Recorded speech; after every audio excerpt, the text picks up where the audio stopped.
Oke, bismillahirrahmanirrahim. Assalamualaikum warahmatullahi wabarakatuh, teman-teman semuanya. Waalaikumsalam warahmatullahi wabarakatuh, Nina. Ya, Waalaikumsalam di warahmatullahi siang yang sangat wabarakatuh. menggoda ini, teman-teman semuanya puasa nggak ya? Mbak Putri puasa nggak, Mbak Putri? Di bulan puasa, di tengah hari, mungkin di situasi yang lagi lapar-laparnya, ya mungkin di masih sedang ngantuk-ngantuknya, mungkin kan biasanya orang-orang tuh memanfaatkan waktu siang hari, apalagi pada zuhur kan untuk beristirahat ya dengan puasa. Tapi Masya Allah, kita isi dengan kegiatan yang produktif, Insya Allah bersama titik nol. Oh iya, di Mbak Putri kecil, sama Oni kecil nggak Oni? Aman, di Oni aman. Aman ya? Hmm, Mungkin kecil audionya dia. belum di full kan, Mbak? Atau mungkin boleh join ulang aja nanti Mbak ya. Siapa tahu Zoom-nya tadi belum belum siap ya untuk memulai. Ya, jadi pada hari ini teman-teman kita akan sharing tentang peristiwa-peristiwa besar di bulan Ramadan. Nah, dari mungkin kayaknya ini juga kita sama-sama baru belajar gitu ya, baru mungkin ada insight yang kita sama-sama baru tahu, tapi alangkah baiknya kita juga membagi dengan hal-hal baru yang kita pelajari itu. Jadi kita betul-betul mewujudkan bertemu bersama bersama titik nol gitu ya. Oke, dari Ninya akan sharing ke teman-teman tuh semua bersama bersama-sama di sini. Ninya mau menceritakan tentang peristiwa nuzulul Quran, teman-teman. Ya, mungkin ada yang ngelihat kontennya Ustadz Felix juga nggak kemarin di mention itu tentang bulan Ramadan itu. Kalau kita tahunya kan bulan Ramadan itu bulan yang apa ya, mewajibkan kita untuk berpuasa gitu kan. Tapi lebih daripada itu, ternyata teman-teman, justru bulan Ramadan itu lebih diistimewakan karena bulan Ramadan adalah bulan turunnya Al-Quran. Jadi lebih tepatnya kemuliaannya itu adalah karena ada Al-Quran. Jadi bukan semata-mata karena hanya untuk berpuasa lah gitu ya, tapi untuk menjalin kedekatan kita dengan Al-Quran gitu. Karena kita nanti akan mengetahui kenapa Al-Quran itu kemudian menjadi penting gitu ya di momen ini. Sampai disebut dengan eh, bulan nuzulul Quran gitu. Nah, kenapa sih kita tuh meyakini bahwa Al-Quran itu penting? Kan ya kita tahu ya, sebagai sebuah pedoman hidup, Al-Quran itu adalah pedoman hidupnya umat muslim ya. Jadi kalau misalnya kita tidak berpegang teguh kepada Al-Quran, artinya mungkin bisa jadi kita tidak punya pendirian yang kokoh gitu ya, karena kita tidak mencari tahu informasi apa yang harus kita jadikan sebagai patokan untuk menjalani kehidupan yang sementara ini. Nah, jadi kisahnya teman-teman dahulu, itu pada masa jahiliyah sebelum orang-orang itu mengenal Islam, umat dahulu kan menyembah berhala ya, orang-orang yang menentang Rasulullah, yang tidak tahu, yang tidak mau beriman gitu kan, mereka yang masih tidak mengenal kemuliaan wanita, mereka yang masih merendahkan perempuan, yang mereka masih minum khamar, masih judi dan segala macamnya. Kemudian setelah itu di tengah-tengah kondisi umat yang masih sangat jahiliyah, datanglah seorang manusia yang mengaku sebagai utusan Allah, yaitu adalah Nabi Muhammad SAW. Nah, kita mengenal Nabi Muhammad itu sebagai seorang al-amin gitu ya, orang yang sangat dipercaya. Namun, karena pada masa itu orang-orang belum mau gitu ya mengikuti Muhammad, akhirnya Rasulullah pun bingung gitu ya, kayak gimana lagi nih caranya mau menyampaikan kepada umat yang masih jahiliyah pada saat itu supaya dia bisa percaya kepada Rasulullah sendiri. Akhirnya karena namanya orang banyak pikiran gitu ya, Rasulullah pun mengambil keputusan atau mengambil tindakan untuk mencari tahu dengan menyendiri. Nah, di sini Rasulullah tuh menyendirinya di Gua Hiro yang kita tahu sebagai tempat pertama kali turunnya ayat Al-Quran ya kan, itu ada di Jabal Nur, teman-teman, Gua Hiro.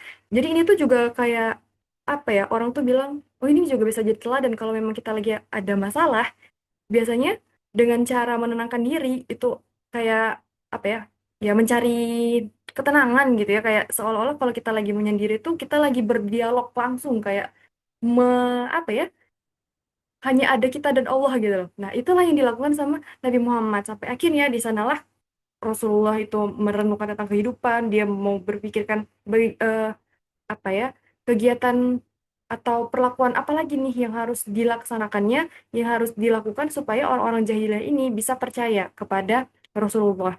Nah, kemudian disitulah turun ayat pertama atau surah pertama Al-Quran, yaitu teman-teman tahu Iqra ya. Iqra yang disampaikan yang diturunkan oleh Allah melalui malaikat Jibril kepada Nabi Muhammad. Nah, tapi sebelum itu teman-teman, karena kita juga membahasnya tentang Ramadan ya, kan bulan Ramadan itu adalah bulan tentang yang memerintahkan tentang untuk apa ya, kewajiban berpuasa. Kenapa? Ada dalilnya di Quran surah Al-Baqarah kan yang bunyinya ya ayyuhallazina amanu ya kutiba alaikumusiyam, diwajibkan atas kita berpuasa. Nah, itu yang menjadi alasan kita kenapa kita itu meyakini bahwa puasa itu adalah wajib gitu kan, karena memang sudah ada perintahnya.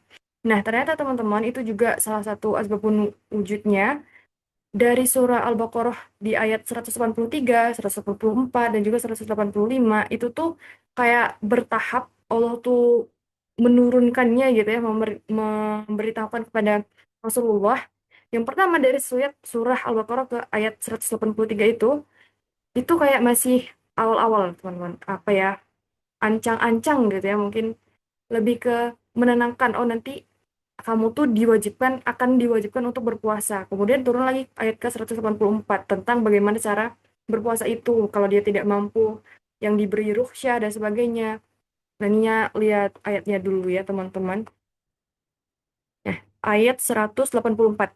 Nah, yaitu beberapa hari tertentu. Puasa itu yang seperti apa? Yaitu beberapa hari tertentu. Maka barang siapa di antara kamu sakit dalam perjalanan, lalu ia berbuka, maka wajib menggantinya sebanyak hari yang ditinggalkannya. Nah, jadi di ayat 183 tadi kita diwajibkan untuk berpuasa. Kemudian di 184 kita diajarkan bagaimana ketika kita tidak mampu berpuasa, maka kita diwajibkan untuk mengkodok. Kemudian kecuali untuk orang-orang yang betul-betul sudah lagi tidak mampu, yang tidak mampu ini kategorinya seperti apa? Orang yang sakit, orang yang memang sudah lanjut usia, misalnya yang sudah penyakitan yang tidak lagi bisa berpuasa, maka itu diberikan rukhsah atau keringanan, ya, keringanan untuk tidak berpuasa, melainkan menggantinya dengan membayar fidyah.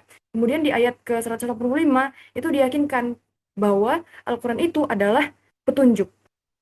Dan karena, nah, petunjuk ini adalah di dalam Al-Quran. Dan Al-Quran itu diturunkan pada bulan Ramadan. Sehingga bulan Ramadan itu adalah bulan yang penuh dengan keberkahan.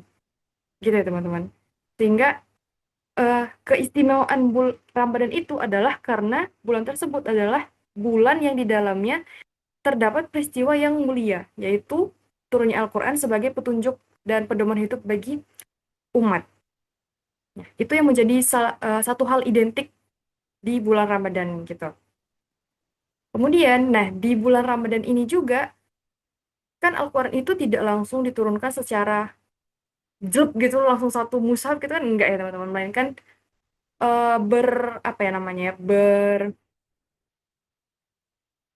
berurutan, bukan berurutan ya, pokoknya satu persatu gitu ya. Kadang yang Ninya inget tuh kalau guru tuh bilang selama 22 tahun 2 bulan 22 hari, atau ada yang bilang juga 23 tahun dan sebagainya gitu, berangsur-angsur ya, betul, berangsur-angsur, susah sekali mengingatnya. Nah, eh, dan kita meyakini ya bahwa Al-Quran itu turunnya pada sekitar ibarat 10 10 hari terakhir Ramadan, ya kan? Yang kita kenal dengan Lailatul Qadar. Nah, wait, Ninya lupa tadi mau menyampaikan apa maksudnya. Ya, kurang lebih seperti itu. Dan kenapa peristiwa turunnya Al-Quran itu dirahasiakan? Hikmahnya, teman-teman, kalau misalnya kita tahu nih spesifiknya Al-Quran itu diturunkan tanggal berapa, mungkin mungkin aja kita hanya akan menyambut di tanggal itu aja, gitu kan? Misalnya kita tahu, oh Al-Quran itu turunnya di tanggal atau puasa ke-27. Akhirnya mungkin orang-orang akan hanya semangat membaca Al-Quran dan sebagainya itu di tanggal 27 aja gitu kan. Sedangkan di selebihnya kita tidak melakukan semangat yang sama gitu. Sehingga ini adalah salah satu hikmah kenapa Al-Quran itu dirahasiakan malam Lailatul Qadarnya gitu. Nah, ini pembahasan ini menyangkut ke peristiwa kenapa kita harus menghidupkan ya di 10 malam terakhir. Ya, itu akan disampaikan oleh Cici. Cici atau Mbak Desti ya. Kayaknya kita berlanjut ke Mbak Desti sharingnya bersama. Silakan, Mbak. Oke, Masya Allah ya. Jazakillah khair untuk Nyinya Jean. Agak kaget tadi ya, tiba-tiba langsung diserahin. Mohon maaf, mohon maaf. Tapi nggak apa-apa. Jadi, Masya Allah ya. Alhamdulillah, hari ini kita bisa sama-sama bergabung di sharing session ya untuk di edisi bulan Ramadan. Dan kali ini sebenarnya nyambung ya pembahasannya dari Niajan tadi. Kalau misalnya Sista di sini akan membahas tentang malam Lailatul Qadar gitu ya. Jadi malam Lailatul Qadar tuh salah satu malam yang bisa dibilang selalu diburu ya, selalu diburu, selalu diimpikan dan selalu menjadi hari yang spesial di bulan Ramadan. Karena cuma ada di bulan Ramadan aja dan itu butuh gimana ya? Untuk mendapatkannya itu sangat sulit gitu. Mendapatkannya selalu nanti dijelasin ya. Kenapa malam Lailatul Qadar ini limited edition gitu, sangat sulit untuk didapatkan. Dan kita harus berjuang banget untuk bisa mendapatkan malam Lailatul Qadar di bulan Ramadan seperti itu. Nah, sebelum ke situ kita bakal bahas kenapa sih gitu. Kenapa Allah menurunkan malam Lailatul Qadar. Jadi di sini berkaitan dengan asbabun nuzul atau turunnya surat Al-Qadar. Teman-teman tahu ya surat Al-Qadar ya? Mungkin bisa dibaca sama-sama. A'udzubillahi minasyaitonirrajim. Bismillahirrahmanirrahim. Inna anzalnahu fi lailatul qadr wa ma adraka ma lailatul qadr. Lailatul qadri khairum min alfi syahr. Tanazzalul malaikatu warruhu fiha biizni rabbihim min kulli amr. Salamun hiya hatta matla'il fajr. Shadaqallahul azim. Jadi ini ya asbabun nuzul atau surat yang diturunkan terkait dengan malam Lailatul Qadar seperti itu. Nah, kenapa sih Allah itu menurunkan surat Al-Qadar seperti itu? Jadi Rasulullah ini pernah berkenalan dengan salah satu Bani Israel ya, namanya kalau di sini namanya Syamun gitu. Jadi pemuda bernama Syamun ini merupakan seorang Bani Israel yang beribadah dengan konsisten selama 1000 tahun gitu. Beliau beribadah, berjihad gitu ya secara konsisten dalam waktu 1000 tahun.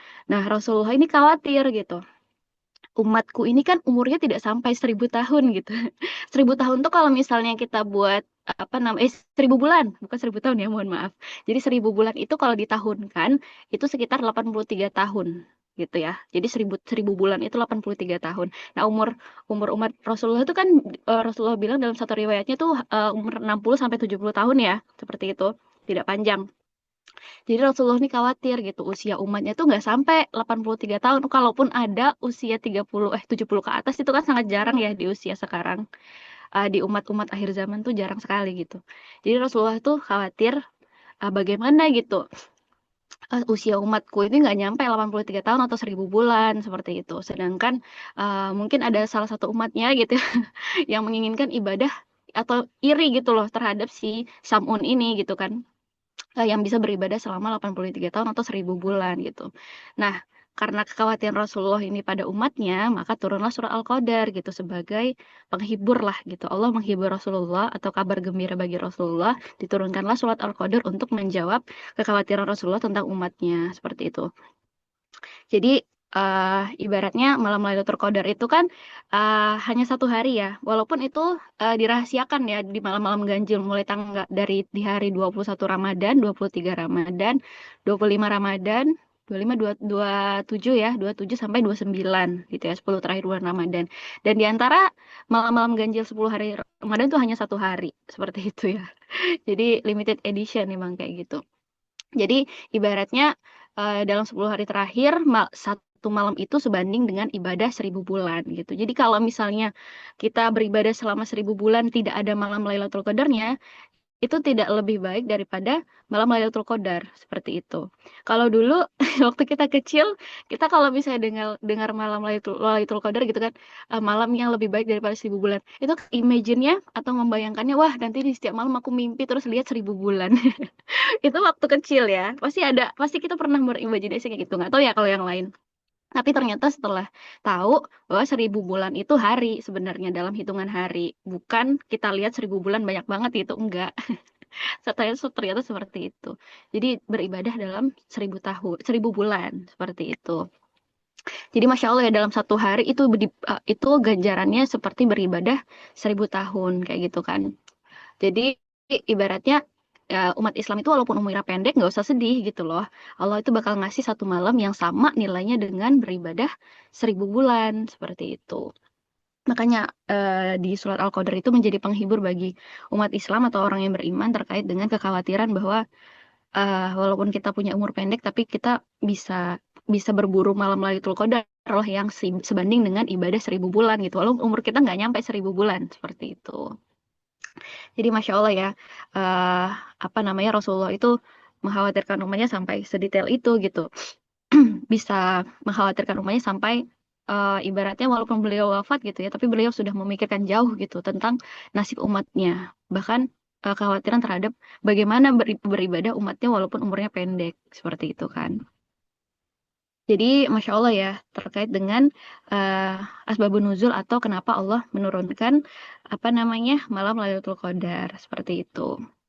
Jadi kalau misalnya diartikan sendiri, Lailatul Qadar itu artinya kan kemuliaan atau keagungan gitu. Seperti dengan apa definisinya ya, bahwa di malam itu penuh dengan kemuliaan gitu ya, penuh dengan keagungan yang ibaratnya nilainya tuh seperti beribadah dengan 1000 bulan gitu.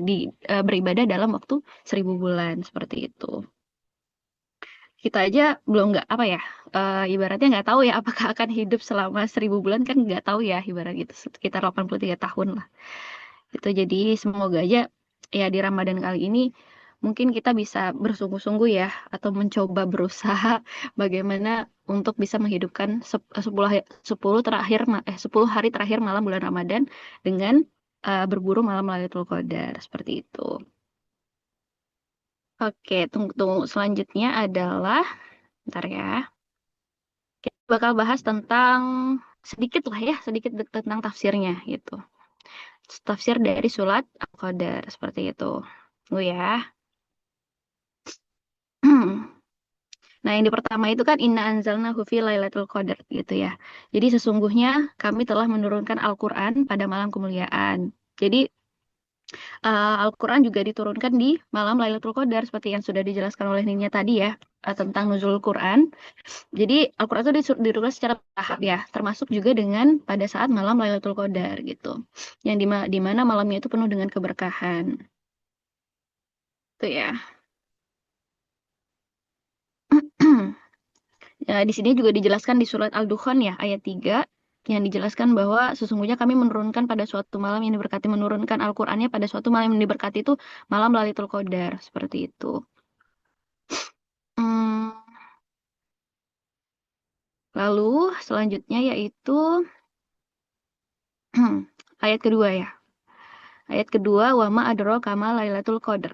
Jadi tahukah kamu apakah malam kemuliaan itu atau malam Lailatul Qadar itu? Jadi kalimat ma adroka itu wama adroka. Jadi kan ada adroka wama adroka. Jadi ma adroka itu merupakan ungkapan Al-Qur'an untuk menggambarkan kehebatan gitu ya, kehebatan sesuatu yang hakikatnya sulit dijangkau. Sama kayak halnya di surat Al-Qari'ah gitu ya. Yang artinya wama adro kamal qari'ah. Tahukah kamu apakah hari kiamat itu? Gitu kan. Jadi ini sama. Ma adroka itu menunjukkan sesuatu yang segala sesuatu yang hebat yang tidak bisa dijangkau gitu loh. Ibaratnya sulit dijangkau, bukan tidak bisa ya. Sulit dijangkau gitu. Hakikatnya tuh sulit dijangkau kayak malam Lailatul Qadar kan malam limited edition ya. Jadi bener-bener kayak butuh perjuangan banget untuk bisa mendapatkannya karena memang hakikatnya itu ungkapan Al-Qur'an untuk menyebut bahwa Lailatul Qadar itu sulit banget dijangkau sama kayak hari kiamat gitu. Kalau misalnya di surat Al-Qari'ah itu kan wama adro kamal qari'ah. Tapi kalau misalnya di surat Al-Qadar wama adro kamal Lailatul Qadar. Wama adro kamal Lailatul Qadar, ya kan? Jadi benar-benar Lailatul Qadar itu ibaratnya bahasa Al-Qur'an untuk mengungkapkan bahwa ini malam yang hakikatnya tuh sulit loh untuk dijangkau. Jadi butuh perjuangan. Jadi kayak gitu.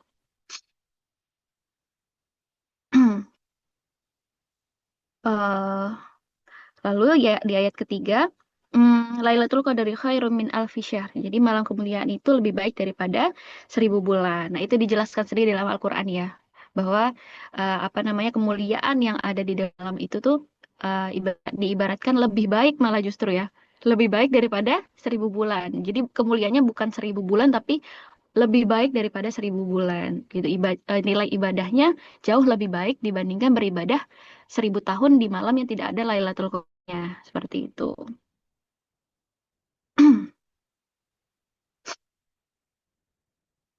Ayat keempat, tanazzalul malaikatu waruhu fiha biizni rabbihim min kulli Artinya, pada malam itu turun malaikat-malaikat dan malaikat Jibril dengan seizin Tuhannya untuk mengatur segala urusan. Jadi ada yang bercerita bahwa di malam Lailatul Qadar itu bumi itu sesak dan sempit gitu. Karena banyak malaikat yang turun untuk mengatur segala urusan, misalnya kayak gitu.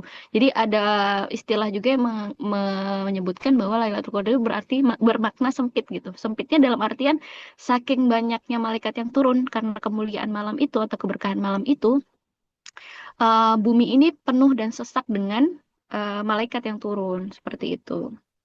Nah, makanya malam itu disebut dengan malam kemuliaan dan penuh keberkahan karena adanya malaikat yang Allah turunkan ya dengan izin Allah untuk mengatur segala urusan yang ada di bumi seperti itu.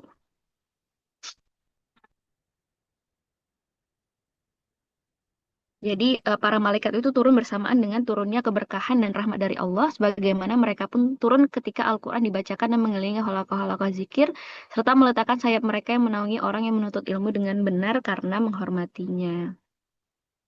Jadi di sini ada kan kata-kata tanazzalul malah. Jadi tanazzalul itu berasal dari kata tatanazzalul. Jadi tatanazzalul itu awal katanya ya. Jadi ibaratnya salah satu ta itu kan dihilangkan ya. Tar kan cuma tanazzalul.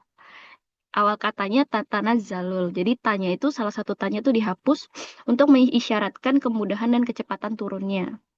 Sekaligus mengisyaratkan kesembunyian dan kesamaran makna tersebut. Jadi bisa dibilang eh saking apa namanya kemudahan dan kecepatan itu kemudahan turunnya malaikat di malam itu maksudnya kayak gitu. Kemudahan kan kecepatan turunnya malaikat di malam itu kayak gitu. Oke.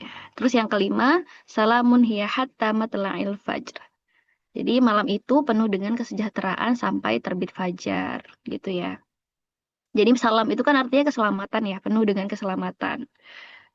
Artinya kalau tafsir Ibnu Katsir bilangnya salam atau keselamatan itu setan itu tidak mampu berbuat keburukan kepadanya atau melakukan gangguan ya.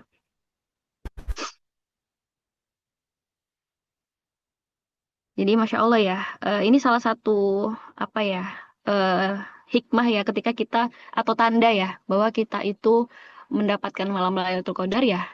Ketika kita bangun itu dan ketika malam itu tuh penuh dengan ketenangan gitu ya, penuh dengan rasa semangat beribadah gitu ya, penuh dengan rasa semangat beribadah dan juga iman kita itu bisa dibilang eh, naik seperti itu. Jadi di malam itu penuh dengan keberkahan, penuh dengan ketenangan, karena memang Allah bilang kan di surat Al-Qadar ayat 5 itu. Jadi sampai sampai terbit pagi, seperti sampai fajar, kita akan merasakan ketenangan sampai bangun seperti itu sampai pagi gitu ya. Jadi Masya Allah ya, malam Lailatul Qadar itu benar-benar malam yang bisa dibilang um, perlu sangat-sangat sangat-sangat worth it ya untuk kita perjuangkan gitu, mengingat dengan kemuliaan yang lebih baik daripada beribadah selama 1.000 bulan seperti itu ya. Eh, Kalaupun mungkin selama ini mungkin ada nggak di sini yang pernah merasakan mendapatkan malam Lailatul Qadar? Sama sih, Sista juga belum pernah kayaknya. Tapi ya kita berharap ya, semoga di setiap Ramadan kita bisa dapat peluang itu, misalnya kayak gitu. Kita berdoa sama-sama sama Allah gitu ya. Semoga kita bisa mendapatkan peluang gitu ya, bisa mendapatkan diizinkan untuk bisa mendapatkan pengen sih, iya benar pengen diizinkan untuk bisa mendapatkan malam Lailatul Qadar seperti itu ya. Karena bisa dibilang tadi di tafsirnya ya, apa namanya malam Lailatul Qadar itu sebenarnya hakikatnya sulit untuk digapai, sulit untuk didapatkan seperti itu ya karena cuman orang yang benar-benar berjuang yang bisa mendapatkannya seperti itu kalau misalnya memang sulit untuk dicapai ya bisa bilang kayak gitu jadi eh pada untuk bagaimana supaya kita bisa mendapatkan malam Lailatul Qadar ya pertama adalah menghidupkan 10 hari di bulan Ramadan gitu 10 hari terakhir di bulan Ramadan tapi bukan 10 harinya aja ya kan apa menghidupkan Ramadan itu harusnya dari awal misalnya kayak gitu jadi 10 hari Ramadan itu kita banyak melakukan ibadah seperti itu ya. Kalau bisa kita beriktikaf di masjid gitu ya. Bagi yang perempuan mungkin banyak yang masjid-masjid yang sudah memfasilitasi kita untuk ahwat, untuk beriktikaf di masjid ada ya. Masjid-masjid di Palembang mungkin ya, atau di kota-kota besar atau masjid di tempat kita tinggal itu mungkin ada beberapa masjid yang menyediakan fasilitas kita untuk beriktikaf gitu ya bagi bagi ahwat gitu. Dan mungkin bisa ngajak teman juga gitu ya untuk biar kita lebih semangat, misalnya kayak gitu kan. Mungkin di masjid itu kita bisa mendekatkan diri kita lagi kepada Allah, dan juga ada zikirnya ya, zikir khusus di malam bulan Ramadan yang bunyinya Allahumma afuun karim, tuhibbul afwa fa'fu anni gitu ya. Itu apa namanya, zikir yang senantiasa harus diucapkan ketika kita beriktikaf di masjid ataupun di malam-malam ganjil bulan Ramadan seperti itu. Itu merupakan zikir untuk kita benar-benar minta ampunan sama Allah gitu kan. Artinya, ya Allah, sesungguhnya Engkau Maha Pengampun, lagi Maha Mulia. Engkau menyukai ampunan dan ampunilah aku. Gitu ya. Allahumma afuun karim, tuhibbul fa'fu anna. Ya. Allahumma afuun karim. Allahumma innaka afuun karim, tuhibbul afwa fa'fu anni. Ya, itu mungkin bisa dihafal ya. Teman-teman bisa mungkin cari di internet gitu ya, apa zikir khusus di malam Lailatul Qadar. Itu benar-benar zikir yang harus dimaknai, dihayati, dan benar-benar kita merendahkan diri kita di hadapan Allah dengan meminta ampun kepada Allah atas dosa-dosa kita. Kayak gitu ya. Jadi mungkin bisa dihafal untuk zikirnya. Dan mungkin itu ya terkait dengan dengan mengapa tadi Allah menurunkan Lailatul Qadar, asbabun nuzul surat Al-Qadar gitu ya. Terus sedikit tafsir dari surat Al-Qadar gitu ya, dan makna-makna dari surat Al-Qadar itu sendiri, dan juga terakhir bagaimana kita menghidupkan Lailatul Qadar seperti itu ya. Dan semoga ini bisa menjadi penyemangat kita ya, bisa jadi reminder kita, penyemangat kita untuk bisa sama-sama berusaha dan berjuang untuk menghidupkan 10 hari terakhir bulan Ramadan dan juga mendapatkan malam Lailatul Qadar. Mungkin sekian ya dari Sista, kurang lebihnya mohon maaf. Kepada Allah Sista mohon ampun, semoga yang baik itu datangnya dari Allah ya. Kalau misalnya ada kekeliruan dan kesalahan, mungkin itu ada salah penyampaian dari Sista sendiri itu ya. Untuk selanjutnya kita akan beralih ke Alifah gitu ya. Kepada Alifah, tafadhol. Oke, terima kasih Sista ya. Jadi teman-teman, bulan Ramadan ini nih istimewa banget dan sudah terjadi 2 kemenangan besar ya. Kalau kita bicara tadi yang dibicarakan sama Ninya, sama Sista, 13 tahun sebelum Hijriah, itu kita dimenangkan akalnya sama Allah dengan turunnya Al-Quran. Nah, 15 tahun setelah itu, tepatnya di tahun 2 Hijriah, ya, Allah menangkan kita pada satu peperangan besar, yaitu Perang Badar ya. Dimana Perang Badar ini adalah momen pertama kali kita menang banget dalam keadaan kita tuh puasa. Jadi first time banget disuruh puasa, dan pada saat itu Allah langsung memenangkan gitu. Nah, dan ini nanti pasti ada kaitannya dengan bulan Ramadan, tapi sebelum itu teman-teman harus tahu dulu gimana sih alurnya sampai pada akhirnya kita tuh terjadi Perang Badar gitu. Nah, Oni mau ceritakan dulu ya secara ringkasnya bagaimana alur Perang Badar itu. Jadi gini teman-teman ya, pada saat itu ya, kaum muslimin itu kan benar-benar ditindas banget ya sama kaum kafir Quraisy. Jadi benar-benar disiksa habis-habisan sampai pada akhirnya kaum muslimin itu pindahlah ya, hijrah ke Madinah ya. Nah, ketika hijrah ke Madinah, kaum muslimin itu otomatis gak bisa bawa hartanya kan, jadi hartanya tuh tinggal semua di sana, dan dirampaslah sama tokoh-tokoh kafir Quraisy ya, Abu Jahal, Abu Sufyan, dirampas semua oleh mereka. Nah, jadi ya udah diikhlasin aja lah ya sama kaum muslimin ya. Tapi pada akhirnya ketika Rasulullah tahu nih, oh ternyata kafilah dagang kaum Quraisy itu tuh lewat nih Madinah. Jadi mereka tuh dari Suriah ya, atau Syam ya, mau kembali lagi ke Mekah lewat tepian Madinah. Terdengarlah sama Rasulullah. Nah, yang jadi menariknya adalah mereka itu bawa 2.500 tunggangan ya, kuda, unta gitu, mereka bawa 2.500, tapi yang jaganya tuh cuma 40 pasukan, cuma 40 prajurit yang jaganya. Saking sombongnya mereka, karena mereka tuh sering lewat di Madinah situ, dia ngerasa nggak pernah diganggu kan sama umat Islam gitu, kayaknya nggak pernah berhasil untuk mencegat mereka. Nah, dan pada saat itu mereka tuh lagi banyak banget bawa harta, di mana harta itu tuh udah jadi campuran dari harta mereka sama harta kaum muslimin yang tertinggal di Mekah, sehingga Rasulullah mau mengambil hak kaum muslimin lagi gitu. Jadi awalnya tuh niatnya bukan untuk perang, tapi untuk ngambil lagi harta-harta kaum muslimin yang ditinggalkan di Mekah ya. Jadi mencegat kafilah dagangnya kaum kafir Quraisy yang pada saat itu dipimpin oleh Abu Sufyan. Nah, dicegat lah ya, mereka tuh mau dicegat. Nah, tapi sebelum dicegat terdengarlah sama Abu Sufyan dulu. Abu Sufyan ini udah mencium desas-desus kalau mereka tuh bakal dicegat kan. Jadi Abu Sufyan ngirimlah pasukan ya, ngirim salah satu prajuritnya untuk balik lagi ke Mekah. Namanya adalah Damdam. Nah, si Damdam ini disuruh balik lagi ke Mekah, minta tolong bilang sama orang-orang Mekah, kata Abu Sufyan, kalau suatu saat saya tercegat ya, nanti tolong siapkan pasukan sebanyak mungkin, ribuan pasukan untuk memerangi kaum muslimin, kata Abu Sufyan. Baliklah si Damdam ini ke ke Mekah. Nah, si Damdam ini orangnya dramatis dan suka menambah-nambahi ya teman-teman. Jadi pas sampai di Mekah, dia ngoyak-ngoyakin bajunya, terus dia ngebunuh unta yang dia tunggangi, darah-darah unta itu ditaruhnya di baju-baju dia. Jadi seolah-olah dia tuh habis dianiaya kaum muslimin.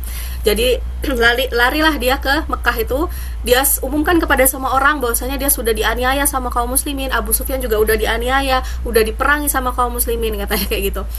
Panik lah, naik pitam lah orang-orang di Mekah situ ya, terutama Abu Jahal. Nah, Abu Jahal tuh benar-benar kayak naik pitam di situ. Oh, kurang ajar banget, kata Abu Jahal kan. Ya sudah, kita siap-siap. Nah, semuanya udah siap-siap, tapi pas udah mau berangkat, dapat kabar lagi sama Abu Sufyan. Ternyata memang kan mereka tuh belum diserang ya sama kaum muslimin ya, belum dicegat. Abu Sufyan berhasil melarikan diri gitu. Jadi kata Abu Sufyan, tolong kasih tahu sama orang-orang Mekah, katanya kami selamat, jadi nggak usah kesini, nggak jadi ke daerah Badar ya, di lembah Badar tuh nggak jadi. Tapi Abu Jahal nih sombong, katanya ya udahlah, kepalang kita udah bersiap nih di situ, kita pergi aja ke Mekah gitu, sekaligus kita mau pamer kekuasaan kita saat ini, pamer pasukan, pamer peralatan perang. Nah, jadi tetap berangkatlah mereka ke sana ya. Nah, kabar mereka mau berangkat lagi ke Madinah untuk memerangi Rasulullah ya. Jadi kan sebenarnya Rasulullah tuh hanya pengen ini loh, ngambil haknya lagi, tapi nggak jadi karena Abu Sufyan tuh lari. Tapi sampai kan akhirnya tuh nggak jadi tuh. Tapi si Abu Jahal itu karena dia punya ego yang tinggi, dia pengen pamer, jadi ditantangnya lah Rasulullah. Pergilah pasukannya itu ke arah Madinah. Terdengar lagi sama Rasulullah bahwasanya mereka akan memerangi kaum muslimin gitu. Jadi ketika Rasulullah dengar itu, langsung Rasulullah tuh ngajak musyawarah seluruh sahabat Rasulullah pada saat itu ya, kaum muhajirin dan juga ansor. Kaum muhajirin itu adalah orang-orang yang hijrah tadi, yang dari Mekah ke Madinah, sama kaum ansor kan.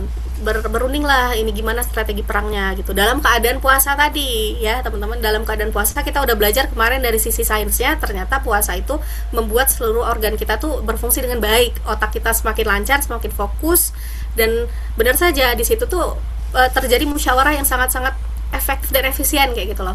Rasulullah juga gak segan-segan untuk mencoba nanya pendapat para sahabat, ini gimana nih baiknya, sehingga adalah salah satu sahabat Rasulullah ya yang namanya Hubab bin Munzir. Nah, Hubab bin Munzir ini dia mengajukan saran, ya Allah, ya Rasulullah, gimana kalau misalnya kita menduduki sumur yang ada di sini sehingga kaum Quraisy itu nggak bisa minum. Jadi didudukinlah salah satu sumur yang paling dekat sama kaum Quraisy. Jadi mereka nggak bisa minum dan sumur-sumur yang lain itu ditimbun. Nah, benar aja ya teman-teman, ketika keesokan harinya mereka mau minum tuh nggak bisa. Nah, tapi kita ngobrol terkait dengan malamnya dulu ya. Jadi pas malamnya itu Allah menurunkan hujan ya. Hujan di kaum Quraisy itu di Mekah diturunin hujan, di Madinah juga diturunin hujan. Tapi kalau di Madinah ya, di tempatnya kaum muslimin, Allah nurunin hujan yang benar-benar lembut, yang membuat kita tuh kayak ngantuk dan tidur pulas gitu loh. Nah, bisa bayangin ya gimana ademnya pada saat itu, sehingga maksud Allah biar kaum muslimin ini bisa tidur nyenyak, bisa bangun lagi dalam keadaan fresh. Jadi ngisi tenaga dulu gitu. Ya, dan di situ yang nggak bisa tidur cuma Rasulullah, karena Rasulullah nggak berhenti sholat malam, Rasulullah nggak berhenti untuk berdoa sama Allah ya, minta pertolongan untuk kemenangan di perang Badar di hari esoknya gitu. Jadi tapi yang lainnya tuh udah terisi full semua nih gitu. Rasulullah kan tetap kuat ya teman-teman. Nah, tapi di sisi lain di Mekah kaum kafir Quraisy juga diturunkan hujan, tapi hujan itu yang lebat berisik sampai buat mereka tuh nggak bisa tidur. Dan juga tanah-tanah mereka tuh sampai licin gitu loh, karena saking derasnya hujan, tanah mereka licin, baju perang mereka tuh jadi basah dan berat. Nah gitu, jadi itulah pertolongan Allah tuh datang ya di bulan Ramadan ini ya. Nah itu di malam harinya. Oke, kita masuk pada esok harinya, di hari H perang Badar nih. Di hari H perang Badar mereka datanglah ya ke arah pasukan kaum muslimin. Nah di situ mereka kan udah dari perjalanan yang jauh ya teman-teman, aus mereka tuh aus minum, tapi sumurnya tuh udah dihadang sama kaum muslimin semua, sehingga ada salah satu dari mereka ya namanya Aswad ya. Aswad itu benar-benar naik pitam lah. Mereka tuh benar-benar kayak emosi, kenapa sih kami tuh nggak boleh minum gitu, sumurnya ditutupin semua. Sehingga Aswad itu bilang gini, aku bersumpah katanya ya, aku benar-benar akan minum dari kolam air itu, dari sumur itu, atau aku akan mati katanya itu. Nah ini nih sebenarnya salah satu pertanda isyarat mulainya perang. Nah ini bagi culture mereka ya, itu tuh maksudnya udah syarat untuk perang. Sehingga Hamzah yang dengar omongan itu langsung langsung langsung berdiri dari tempatnya ya, langsung nyerang si Aswad. Sehingga Aswad itu langsung ditebas betisnya sama Hamzah. Terus masih ngelawan lah si Aswad ini, masih lari dia coba untuk minum di sumur yang kita amankan itu ya. Tapi sebelum dia sampai sumur itu langsung ditebas lagi sama Hamzah sampai meninggal dunia. Nah, itu orang pertama yang meninggal ya di perang Badar. Sehingga pada akhirnya pecahlah perang ya. Dan culture-nya dulu ya, kalau misalnya perang itu gak langsung bruk gitu, enggak, tapi 3 lawan 3 dulu. Nah 3 lawan 3 itu ada Utbah bin Robi'ah ya, Syaibah Al-Walid, Syaibah sama Al-Walid dari kaum kafir. Kalau dari kaum muslimin itu ada 3 ya. Sebenarnya yang mau dimajuin dulu tuh kaum Ansor, tapi kaum kafirnya tuh nggak mau, katanya nggak apple to apple katanya gitu. Jadi ya udah langsung dimajukan 3 orang yang deket banget sama Rasulullah, yaitu Hamzah pamannya Rasulullah ya, Ali bin Abi Thalib itu sepupunya Rasulullah, terus ada Utbah Ubaidah juga sepupunya Rasulullah. Jadi duel lah 3 lawan 3. Nah, Al-Walid sama Ali bin Abi Thalib, Al-Walid langsung meninggal ya, Ali menang. Terus Hamzah sama Syaibah, Hamzah menang, Syaibahnya meninggal. Ini semua itu adalah keluarganya Hindun ya teman-teman. Terus ada Ubaidah sama Utbah. Ini nih benar-benar saling kuat ya teman-teman. Jadi keduanya sama-sama terluka parah, tapi karena si Utbah ini gak ada yang nolongin lagi dari kaum kafir Quraisy, sudah meninggal semua partner duelnya itu tadi. Jadi alhasil Ali dan Hamzah itu bantu Ubaidah untuk bunuh Utbah, sehingga tiga-tiganya tuh meninggal dunia ya. Nah sehingga pada akhirnya selesai nih duel 3 lawan 3, menang nih kaum Islam, menang lagi. Terus barulah mereka gitu. Jadi saling nyerang ya, semua pasukan itu turun. Tapi strateginya itu adalah ada 3 baris kalau kaum muslimin ya. Jadi baris pertama itu orang yang megang panah, jadi dari jauh tuh panahnya dilepaskan. Kalau misalnya udah dekat ya, itu ada baris kedua itu megang lembing. Jadi kalau udah dekat langsung lembingnya dikeluarin. Nah terus baris ketiga itu megang parang atau pedang kayak gitu loh. Nah itu jadi strategi Rasulullah ya, karena kan kita tuh cuma 313 orang, mereka tuh 1000 orang gitu. Nah terus Rasulullah pada saat itu juga ngambil tanah dan juga atas kuasa Allah, juga atas bantuan Allah tanah itu dilemparkan, sehingga orang-orang kaum kafir Quraisy tuh jadi nggak kelihatan kita gitu loh. Jadi mereka tuh agak-agak fokusnya tuh terbuyarkan kayak gitu loh gitu, sampai pada akhirnya ya kaum Islam ya yang menang ya. Dan pada saat bulan Ramadan pun ini kan terjadinya 17 Ramadan ya teman-teman, dan di sini juga Allah kasih pertolongan berupa 1000 malaikat turun gitu, sampai pada akhirnya ketika kaum muslimin itu menang ya, itu juga ada tandanya siapa yang dibunuh sama malaikat, siapa yang dibunuh sama muslimin gitu. Jadi ada tandanya. Jadi dia tuh terpenggal dengan rapi ya. Kalau misalnya terpenggal kepalanya atau jari-jarinya terpenggal, itu terpenggal rapi, terus ada kayak luka bakar kayak gitu loh. Nah, kayak terlihat seperti luka bakar, itu artinya adalah dibunuh oleh malaikat. Karena malaikat itu Allah turunkan pada saat itu ya, sehingga menanglah umat Islam ya pada saat itu. Nah, dan juga Abu Jahal ya, ada cerita menarik ya teman-teman. Abu Jahal juga di sini gak sampai meninggal, tapi ada 2 kesatria umurnya 15 sama 16 tahun, adik kakak dari kaum Ansor ya. Mereka nanya nih sama Abdurrahman bin Auf, katanya, "Paman, tunjukkan aku di mana Abu Jahal, mana sih yang namanya tuh Abu Jahal, aku ingin memenggal kepalanya, aku ingin membunuhnya." "Kenapa kamu ingin membunuhnya?" kata Abdurrahman bin Auf. "Karena dia telah mencaci maki Rasulullah," katanya, "karena dia telah menginjak harga diri umat Islam," katanya kayak gitu. Wah, bayangin ya teman-teman, 15 sama 16 tahun tapi luar biasa gitu, sampai pada akhirnya mereka berhasil ya menumbangkan Abu Jahal dari tunggangannya, jadi jatuh dari kudanya tapi gak sampai meninggal. Tapi setelah mereka kayak gitu tuh ada pasukan umat Islam yang lain ya, tapi ini lupa siapa namanya, sehingga ketika dia udah dalam keadaan lemah, bisa dibunuh. Jadi yang membunuhnya bukan dua kakak beradik ini, tapi dua kakak beradik ini tuh udah membuat dia lemah sehingga mudah untuk dibunuh pasukan yang lainnya kayak gitu. Tapi alhasil salah satu dari mereka meninggal ya, syahid di medan perang kayak gitu. Nah, jadi akhir peperangan itu dimenangkan oleh kaum muslim ya teman, dan dari 313 orang yang meninggal itu cuma 14 orang aja. Sedangkan kaum Quraisy itu dari 1.000 orang, mereka 70 orang meninggal, 70 orang ditawan, sisanya lari ketakutan. Lari ketakutan, mereka ngocar-ngacir lah kayak gitu ya.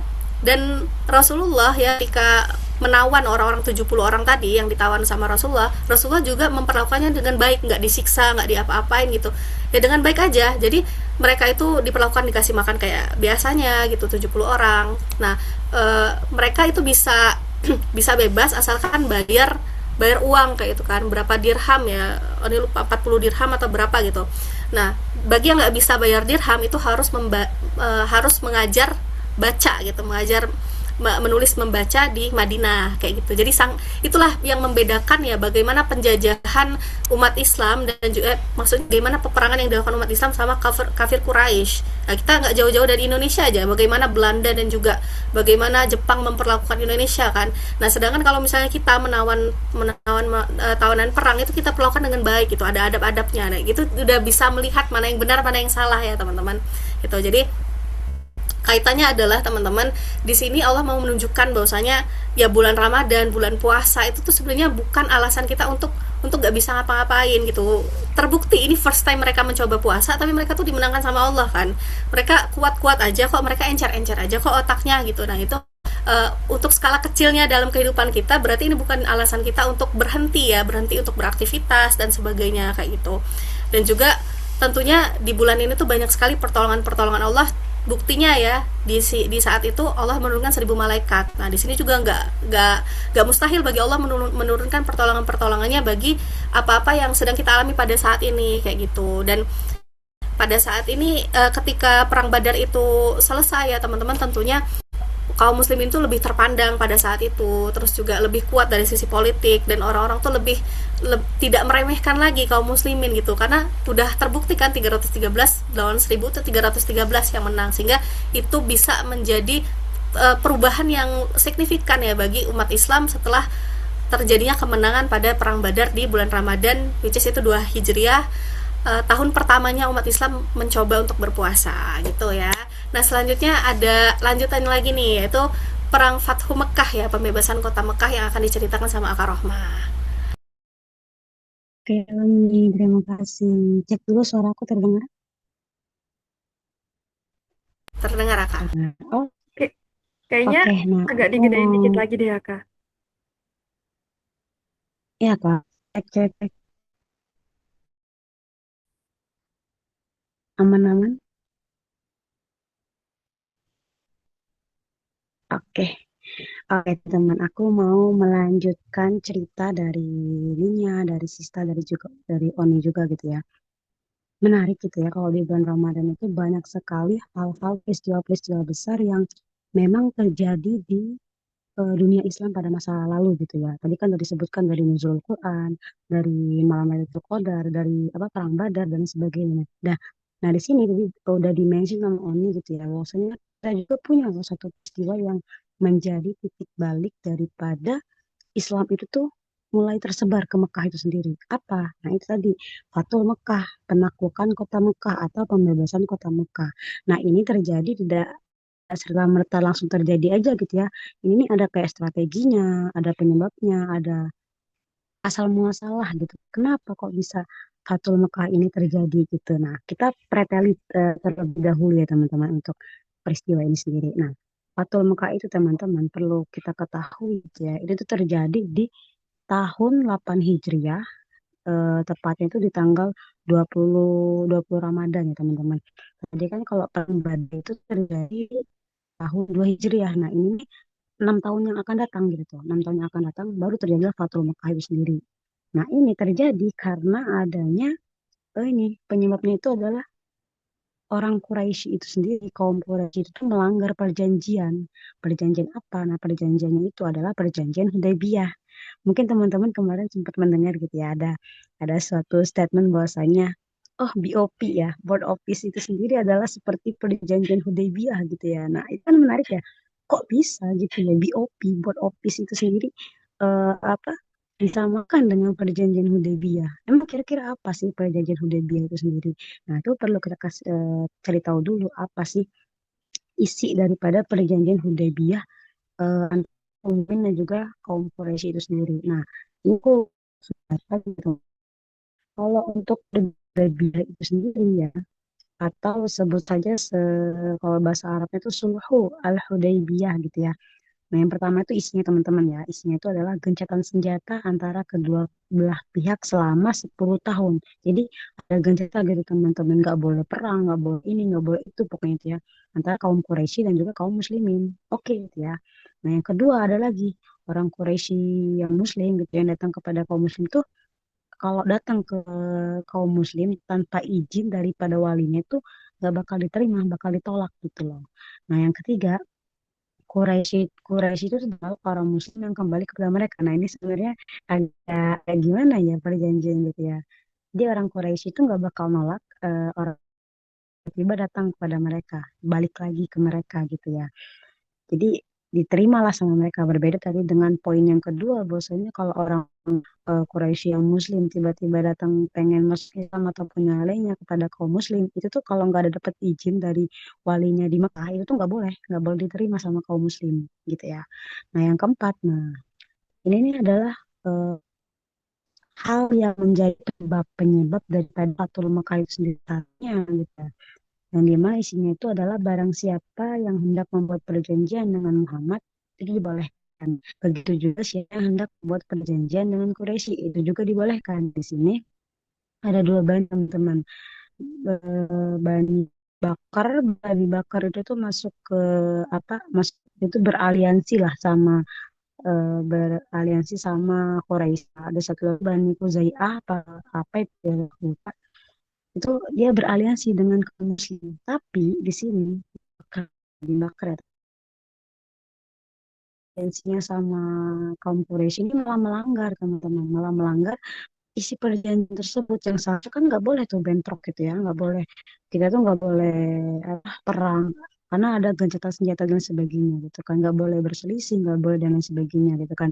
Tapi Bani Bakar yang aliansi dengan kaum Quraisy ini malah melanggar gitu kan, melanggar dengan cara apa ya? Itu malah menyerang Bani Quraish sendiri yang dimana Bani Quraish sendiri itu ada aliansinya kaum muslimin. Nah di sini Bani Quraish itu langsung menuju ke Rasulullah. Nah dari situ Rasulullah langsung kayak mulai tuh membuat kayak strategi-strategi politik, strategi-strategi perang ataupun strategi pengepungan dan lain sebagainya yang dimana nantinya itu akan menjadi Fatul Mekah itu sendiri. Nah untuk poin yang kelima teman-teman, jadi ada kaum muslimin itu tidak melakukan umrah berjanji dibuat dan dilakukan. Jadi kan di tahun 6 Hijriah ya, Hudaybiyah ini terjadi di tahun 6 Hijriah. Jadi kaum muslimin itu nggak boleh untuk umrah gitu, nggak boleh umrah, nggak boleh haji, pokoknya nggak boleh berkunjung ke Ka'bah itu sendiri gitu ya.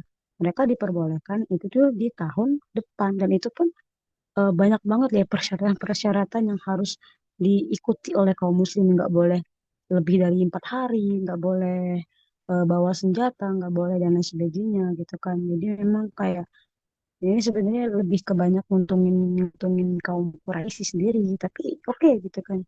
Oke kita tekan gitu ya, tekan perjanjian Hudaybiyah ini pokoknya kedua pihak harus saling menaati, harus saling apa ya sesuai dengan janji lah, pokoknya nggak boleh melanggar dan sebagainya. Tapi tadi kaum Quraisy itu sendiri gitu ya orang-orang yang suka ingkar janji dan sebagainya itu ingkar janji perjanjian mereka buat itu sendiri.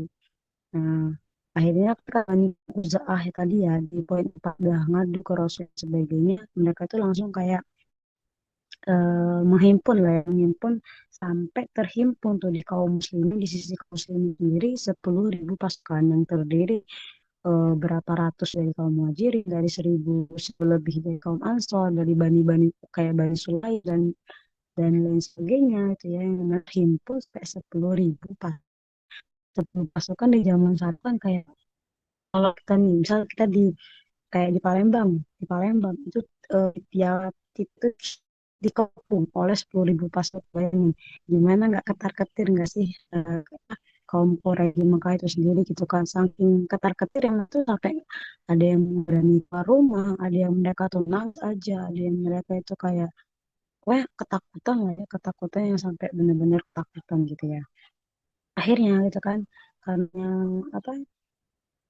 Karena adanya pelanggar perjanjian sendiri kan, jadi mereka itu kayak merasa, wah nggak benar nih apa kata kaum muslim itu ya, nggak benar nih kaum Quraisy mereka udah melanggar nih, kok bisa-bisanya mereka itu gitu kan, itu gitu ya teman-temannya ya gitu kan, yang dimana ya memang nggak banyak orang itu tahu tentang peristiwa akan terjadi Fatul Muka sendiri gitu kan. Tapi sebenarnya sampai waktu itu teman-teman, karena kan ini sebuah rencana rahasia. Nah, itu dengar salah seorang sahabat yang ada di Madinah itu kan. Nah, di Madinah itu sendiri kan ada seorang namanya itu Hatib. Hatib ini langsung kayak dia tuh kayak sebenarnya itu ketakutan, ketakutan karena nanti kalau aku tiba di Mekah, nanti keluarga-keluarga aku nggak ada yang ngejamin, nggak ada yang menjamin keselamatannya dan sebagainya. Bahkan dirinya pun nggak ada yang menjamin gitu kan. Sampai akhirnya dia tuh bikin surat, kayak bikin surat dikirim lah ya surat tersebut tuh ke seorang perempuan yang memang itu adalah orang yang tinggal di Mekah, dikirim bahwasanya mengabarkan akan terjadinya Fatul Mekah pun pengepungan kota Mekah itu sendiri. Tapi ini Masya Allahnya ya, Allah tuh langsung ngasih tahu kepada Rasulullah bahwasanya ada loh seorang seorang kaum muslimin yang gitu telah membocorkan rencana kamu ini gitu kan. Nah, ketika Rasulullah tahu teman-temannya, ketika Rasulullah tahu itu langsung menyuruh Ali bin Abi Thalib dan satunya tuh Al-Mikdad kalau nggak salah tuh untuk mencari mencari si perempuan tersebut dan akhirnya ketemu tuh ya di Jabal apa aku lupa itu ya. Nah itu ketemu langsung diambil surat tersebut dan dari situ sama Rasulullah gitu kan, ketika tahu pelakunya adalah si Hatib ini sendiri, dipanggil, kenapa kamu melakukan kayak gitu Hatib kan, ditanyalah sama Rasulullah kan, nggak mungkin dong nggak ditanya gitu kan, dia kan hampir hampir membocorkan rahasia penting gitu kan. Sama ya Hatib pun jujur dibilang saya ketakutan Rasulullah gitu kan, maksudnya nanti saya nggak ada yang ngejamin, keluarga saya juga pasti akan nggak ada yang ngejamin di sana, takutnya ditindas oleh kaum kafir Quraisy dan sebagainya gitu kan. Nah sampai dari situ kan ketika Rasulullah mendengar alasan ataupun kejujuran daripada si Khotib ini, akhirnya Rasulullah tuh, oh oke nggak apa-apa gitu kan, yang penting kayak, "Ya udah kamu, aku maafkan gitu tapi jangan diulangi lagi, Insya Allah kan pastinya kan akan aman lah ya gitu kan, pasti akan nggak bakal terjadi pertumpahan darah karena kita tahu ya Fatul Mekah itu memang 10.000 pasukan teman-teman, tapi memang niatnya itu bukan untuk perang, jadi memang nggak tumpah gitu ya, nggak ada pertumpahan darah dan sebagainya gitu kan, definisi walaupun 10.000 pasukan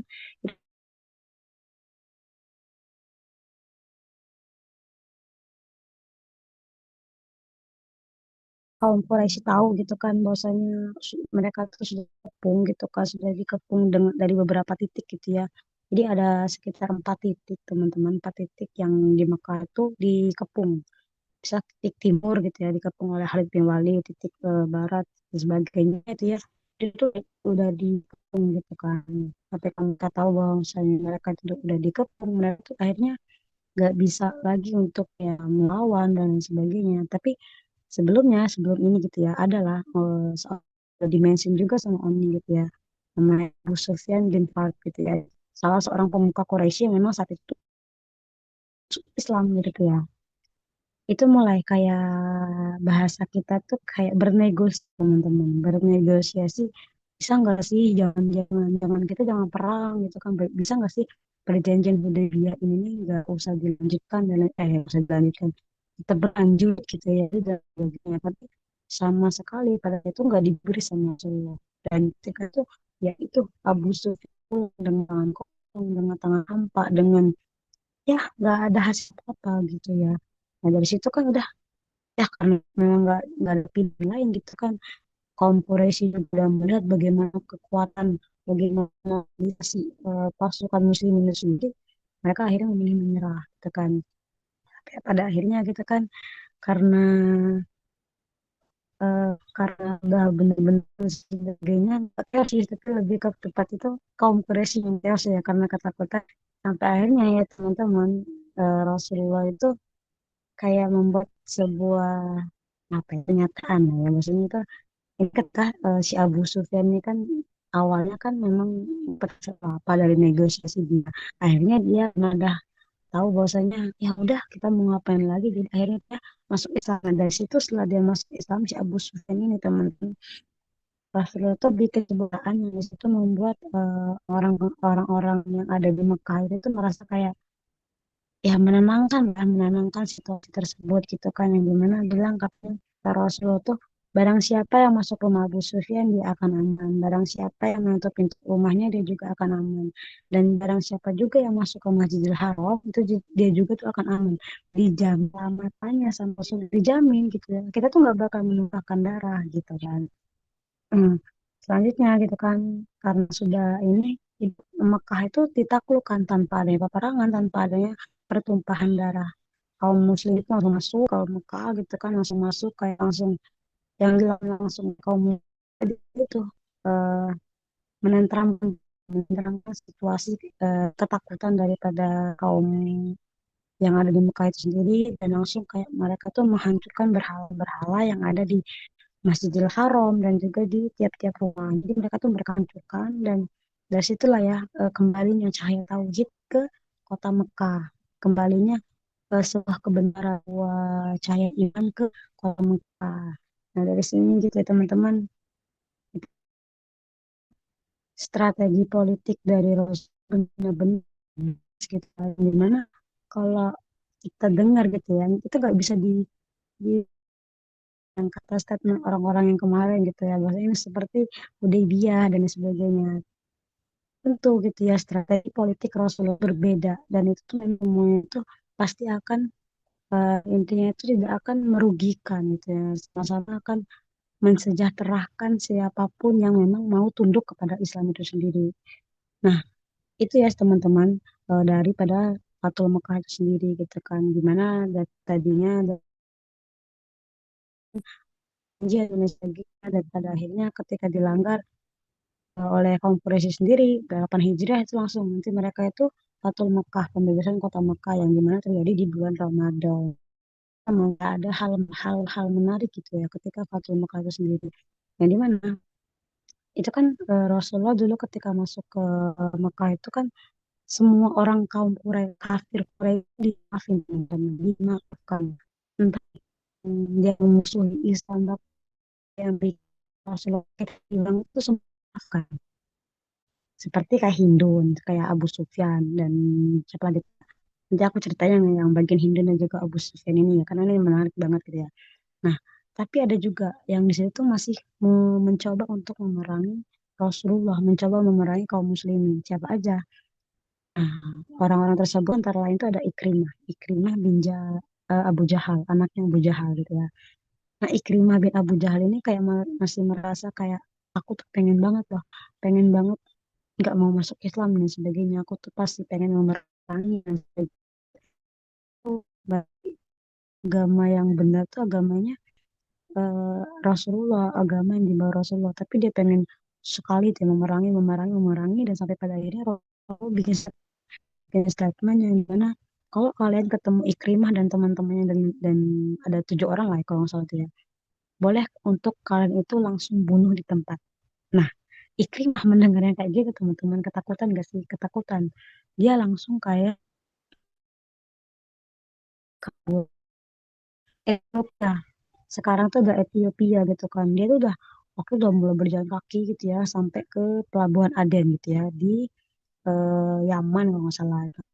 Tapi nggak jadi berlayar gitu karena ketika saat itu di suatu kisah menceritakan bahwasanya Ummu Hikam, Ummu Hikam ya kalau nggak salah, Ummu Hikam itu istrinya yang udah masuk Islam itu meminta jaminan keselamatan kepada Rasulullah dengan syarat dari Rasulullah itu maksudnya Ikrimah itu mau pulang Mekah dan masuk Islam, dan ketika itu disusul sama menyusul Aden ke Yaman itu sendiri, dan akhirnya Ikrimah luluh ketemu Rasulullah dan dia masuk Islam. Itu sebuah konteksnya gitu ya, maksudnya eh, musuh pun awalnya itu bisa loh untuk dimaafkan oleh Rasulullah gitu kan. Dengan tadi juga Abu Sufyan itu kan, Abu Sufyan kan kita tahu di Jabal di perang Uhud itu sendiri kan, wah itu benar-benar getol ya memusuhi kaum muslimin sendiri gitu kan. Sampai pada akhirnya dia masuk Islam dan juga memang sampai ada suatu statement yang memuliakan Abu Sufyan bahwasanya barang siapa yang hukum Sufyan maka dia akan aman gitu kan. Dan juga Hindun, Hindun itu kan istrinya daripada Abu Sufyan dia. Yang ini kan dia dulu sangat-sangat, ya Allah, sangat-sangat apa ya, dia tuh salah seorang pecahnya perang Uhud. Karena apa? Karena dia tuh pengen balas dendam terkait wafatnya Abu Abu Jahal kalau nggak salah ya, bapaknya itu sendiri gitu kan. Dia tuh punya dendam banget terkhusus kepada Hamzah. Mungkin teman-teman juga tahu bahwasanya Hindu ini adalah seorang wanita yang dia itu sampai mengoyak dadanya gitu ya, mengoyak dadanya Hamzah, dan itu tuh dikunyah sama dia. Itu kan bikin Rasulullah sakit hati banget ya, bikin Rasulullah tuh sedih banget gitu. Dan ketika Hindun masuk Islam itu semua dimaafkan oleh Rasulullah gitu kan. Jadi ya definisi yang Islam itu benar-benar definisi Rasulullah itu yang benar-benar nggak apa nyimpen kita mah, ah gue udah ngebebasin ini nih Mekah nih pasti gue tuh pasti pengen deh balas dendam gitu ya, mungkin kalau kita atau aku gitu, dendam kepada orang-orang yang mungkin udah menyakiti aku, yang udah ngebunuh saudara aku dan sebagainya. Tapi Rasulullah enggak teman-teman. Rasulullah tuh hikmahnya tuh beliau tuh semua itu dimaafkan oleh dia yang lalu dari Islam. Dan juga salah satu hikmah yang menjadi highlight dari aku tuh adalah strategi politik daripada Rasulullah teman-teman. Ini sumpah, ini keren banget, dan ini penting banget untuk kita pelajari. Karena apa, strategi politik Rasulullah ini benar-benar yang kayak jadi bekal lah ya, bekal untuk itu masih akan datang. Apalagi saat ini kita tahu ya Iran sama Amerika sama Israel itu lagi perang. Itu kan kita perlu tahu nih, gimana nih strategi politik yang sebenarnya itu gimana, contohnya kayak gimana. Nah ini contoh yang udah disampaikan oleh Rasulullah. Jadi kita tuh harus belajar strategi politik dari Rasulullah dengan cara apa teman-teman. Jadi kita belajar belajar lah ya terkait bagaimana strategi politiknya, strategi penyebaran dakwah Rasulullah dan sebagainya, itu perlu kita pelajari gitu ya, dari akar apa bisa kita terapkan gitu ya. Nah, itu sih mungkin dari aku untuk Fatul Mekah itu sendiri. Nggak terlalu banyak karena Fatul Mekah itu sendiri kan memang sebuah momen yang menjadi titik balik daripada penyebaran Islam di seluruh Jazirah Mekah itu sendiri gitu ya. Gitu sih Ninya. Terima kasih. Terima kasih juga Kak untuk sharingnya. Oke, ya teman-teman, jadi itu adalah 4 dari antara mungkin banyaknya peristiwa-peristiwa besar lain ya, atau peristiwa yang bisa memotivasi kita semua. Tapi itu adalah 4 peristiwa besar yang kita sharing di sini supaya bisa harapannya bisa memotivasi kita semua juga untuk meneladani gitu ya bagaimana Rasulullah dahulu dan juga para sahabat itu tetap bersemangat ketika berada di situasi yang harus tetap menahan lapar dan haus di bulan Ramadan gitu ya teman-teman. Nah, karena waktunya juga sudah habis, jadi langsung saja Ninya izin langsung closing ya. Kita mereminder lagi dari keempat peristiwa tadi, bagaimana Ramadan itu menjadi bulan pertamanya diturunkan Al-Quran, sampai ketika Rasul akhirnya mengetahui bahwa ternyata beliau adalah seorang utusan yang harus menyampaikan kebenaran. Akhirnya, setelah sejak saat itu, kok Nabi Jibril? Malaikat Jibril itu senantiasa datang kepada Rasulullah di setiap bulan Ramadan untuk menyetorkan hafalan, teman-teman. Di setiap bulan Ramadan. Dan setelah di Ramadan terakhir, sebelum wafatnya Rasulullah, itu Jibril sampai 2 kali datang ke hadapan Nabi Muhammad untuk ibarat kayak murojaah ya, menyetorkan hafalannya kepada Nabi Muhammad. Sehingga dari situlah kita tuh mengenal tradisi atau kebiasaan orang-orang di bulan Ramadan itu semakin memperbanyak murojaahnya, semakin memperbanyak membaca Al-Qur'annya gitu ya teman-teman.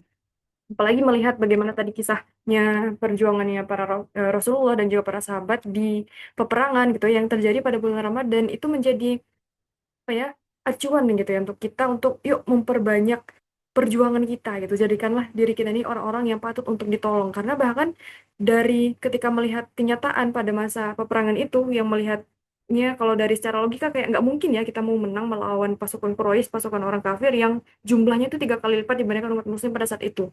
Tapi bagaimana Allah kemudian mewujudkan kun fayakunnya, kita bisa memenangkan peperangan itu. Nah, untuk itu teman-teman, karena itu menjadi acuan kilas baliknya bagaimana umat Islam itu pernah berada di titik terjayanya ya, yang paling berjaya itu, marilah kita kembalikan kembali umat muslim ke masa kejayaan itu, ke masa kemenangannya di bulan kemenangan ini pula gitu ya teman-teman. Jadi mari kita hidupkan bulan Ramadan ini dengan memperkuat keikatan kita kepada Allah, memperkuat dan senantiasa menjalankan semua syariat-syariatnya dari Al-Quran, karena Al-Quran itu adalah pedoman hidup kita, Al-Quran itu adalah petunjuk jalan kita teman-teman, dan Al-Quran itulah yang kelak juga akan memberikan syafaat kita di hari akhir nanti. So mungkin itu teman-teman reminder dari Ninya, dan juga Oni tadi izin sudah keluar duluan karena ada agenda lain teman-teman. Saya sudah tidak bisa on cam maksudnya,